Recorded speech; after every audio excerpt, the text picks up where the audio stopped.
25 metre துப்பாக்கிச் சுடுதலில் இறுதிச் சுற்றுக்கு மனுபாக்கர் தகுதி பெற்றிருக்கிறார். அண்மை செய்தியாக பார்க்கிறோம். பாரிஸ் ஒலிம்பிக் போட்டிகள் கலகலப்பாக நடைபெற்று வரக்கூடிய சூழலில் இந்தியாவிற்கான பதக்க வேட்டையில் முதல் ஆளாக வெண்கலம் வென்றிருந்தார் மனுபாக்கர். இந்நிலையில் ஒலிம்பிக் 25 மீட்டர் துப்பாக்கிச் சுடுதலில் இறுதிப் போட்டிக்கு மனுபாக்கர் முன்னேறியிருக்கிறார்.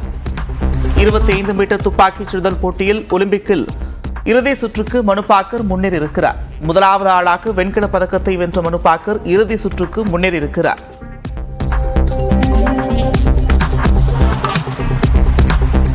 கூடுதல் விவரங்களோடு செய்தியாளர் சடையாண்டி இணைகிறார். சடையாண்டி, விவரங்கள்.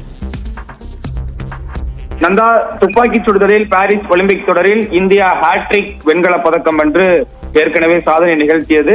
அந்த வகையில் தற்பொழுது இந்தியாவின் மனுபாக்கர் பாரிஸ் ஒலிம்பிக் தொடரின் துப்பாக்கிச் சுடுதல் மகளிர் 25 மீட்டர் பிரிவில் இறுதிப் போட்டிக்கு முன்னேறி இருக்கிறார். மனுபாக்கர் ஏற்கனவே 2 வெண்கலப் பதக்கம் என்று சாதனை நிகழ்த்திய நிலையில் தனி நபராக ஹாட்ரிக் பதக்கத்தை கைப்பற்றக்கூடிய ஒரு வாய்ப்பு தற்பொழுது கிடைத்திருக்கிறது.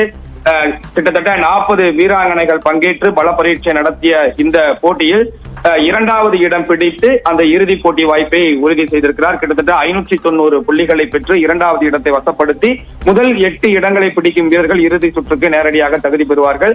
அந்த வகையில் பிரிசிஷன், ராபிட் என 2 சுற்றிலும் சேர்த்து 590 புள்ளிகளை பெற்று 2வது இடத்தை வசப்படுத்தி அந்த இறுதிப் போட்டிக்கான வாய்ப்பை உறுதி செய்திருக்கிறார். இதன் மூலம் மனுபாக்கர் 3வது முறையாக பதக்கத்தை கைப்பற்றுவதற்கு ஒரு வாய்ப்பு இருக்கிறது. ஹாட்ரிக் பதக்கத்தை வெல்வதற்கு ஒரு வாய்ப்பு இருப்பதாக பார்க்கப்படுகிறது. நந்தா,